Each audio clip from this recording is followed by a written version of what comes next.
Salam əziz xanımlar. Bugün döymə xəmirdən ətli sova piraşkisi hazırlamışam. Hazırlama qaydasını sizlərlə bölüşmək istədim. Deməli, əvvəlcə 650 qram unu ələkdən keçirirəm. Daha sonra üzərinə bir paket qabartma, 250 qram yağ, yarım çay qaşığı da duz əlavə edirəm. Yağ burada buzluqdan çıxıb çox möhkəmdir. Sütkəzdən keçirirəm. Yəni siz otaq temperaturunda olan yağı da istifadə edə bilərsiniz. Bizim məqsədimiz budur ki, biz bu yağı unla qarışdırıb umaç halına gətirək. Odur ki, fərqi yoxdur. Sütkəzdən keçirin və yaxud əllə unu qarışdırın. Əsas odur ki, umaç halına gəlsin. Umaç hazır olduqdan sonra deməli bir qabda 200 qram xama ayırmışam. Üzərinə 2 ədəd yumurtanın sarısını əlavə edirəm. Xama ilə yumurta sarısını qarışdırıb və umacın üzərinə əlavə edib xəmiri yoğururam. Dəyərli xanımlar, burada xəmiri qarışdıranda siz hiss eləyə bilərsiniz ki, xama bu xəmirə una azdır, lakin elə deyil. Xəmiri yoğurduqca tam öz kıvamına gələcək xəmir. Yəni əvvəl biraz başlayanda yoğurmağa adama elə gəlir ki, umacı çoxdur, xaması azdır, amma qətiyyən elə deyil. Xəmiri yoğurduqca tam öz formasını alacaq xəmir. Hazır olduqdan sonra mən isliyi hazır eləyirəm. Deməli, xəmiri heç gözlətməyə ehtiyac yoxdur. Lakin mən burada xəmiri eləyib, daha sonra isliyi hazırlayıram. İsliyi əvvəldən də hazırlamaq daha məsləhətlidir. Deməli, burada bizim 650 qram ətimiz var. Üzərinə 2 baş soğan da əlavə eləyirəm. Kərə yağında biraz qovururam. Deməli, ağız dadınıza uyğun bura duz, istiot əlavə edirsiniz və sarı kök əlavə edib yaxşı-yaxşı qarışdırırsınız, qovurursunuz. Mən burada deməli çox az darçından istifadə eləmişəm. O da zövqə bağlıdır əgər istəsəniz, amma mənə elə gəlir ki, siz bu formada hazırlasanız, eynən bu qədər çox cüzi darçın da əlavə etsəniz çəkilmiş ətə çox gözəl bir ətri dadı olacaq. Burada xüsusi darçının iyi gəlmir, amma bu ətə o qədər gözəl dadı tam verir ki, inşallah hazırlayıb özünüz şahid olacaqsınız. Hazır olduqdan sonra tam əti ayrı bir qaba əlavə edirəm və xəmiri kündələməyə başlayıram.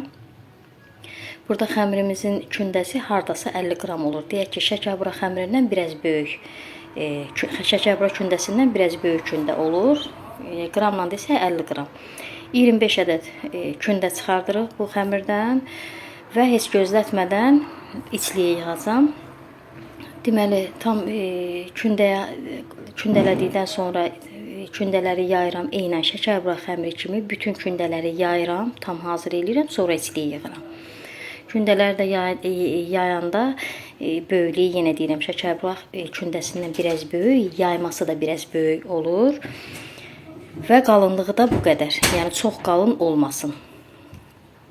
Kündələri tam yayıram və içliyi qoyuram burada. İçliyi bir xörək qaşığı və biraz da artıq. O da sizin zövqünüzə bağlıdır.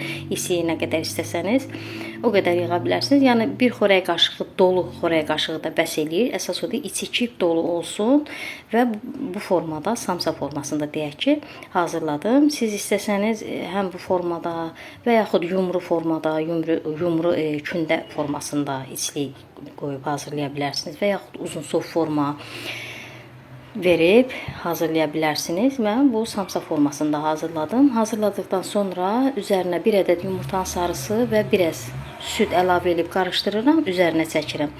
Burada da mütləq deyil yumurta sarısına siz də süd qatasınız, əgər yoxdursa problem deyil. Elə adi bir yumurtanın sarısını istifadə edə bilərsiniz. Piraşkilərin üzərinə çəkdikdən sonra qara çörək otunu da səpirəm üzərinə və 170 dərəcəli qızdırılmış sobaya göndərirəm. Alt-üst qızarana qədər bişirirəm. Deməli, mən bu piraşkidən hazırlamışam, kanalımda var, lakin orada kartofludur da, içi ətli deyil. Bu isə ətli piraşkidir. Burada diqqət edirsinizsə, deməli, piraşkilər bişdikcə necə gözəl həcmi böyüyür və hazır oldu. Çox gözəl, yüngül piraşkilər alındı. Əziz xanımlar, bax, sizə burada mən göstərim. Biraz da listə yapışan piraşkiləri ki, altında biraz bu ətin suyu biraz çıxıb, o sobaya yaraşıb, üzr istəyirəm, yapışıb. O ondan ötürüdür ki, mən deməli əti qovurdum isti-isti. Daha sonra içlikləri yığdım. Çox yaxşı olar ki, əti əvvəldən qovurub hazır eləyəsiniz, soyusun, soyuq şəkildə içliyi qoyasınız. Deməli, isti-isti içliyi qoyanda xəmir də yağlı xəmir daxı. Elə bil içliyi qoyursunuz, istər-istəməz ətin yağı o xəmiri yumşaldır, ətin biraz yağı listə çıxır. Çox gözəl pirajkilər alındı, həqiqətən yüngül, yəni qalanda da heç bayatlamır. Çox ləzzətli, o darçının ətri o qədər ətə dad verib ki, İnşallah siz də bu qaydada hazırlayın. Bəyəndinizsə bəyənmə düyməsinə toxunmağı unutmayın. Hələlik.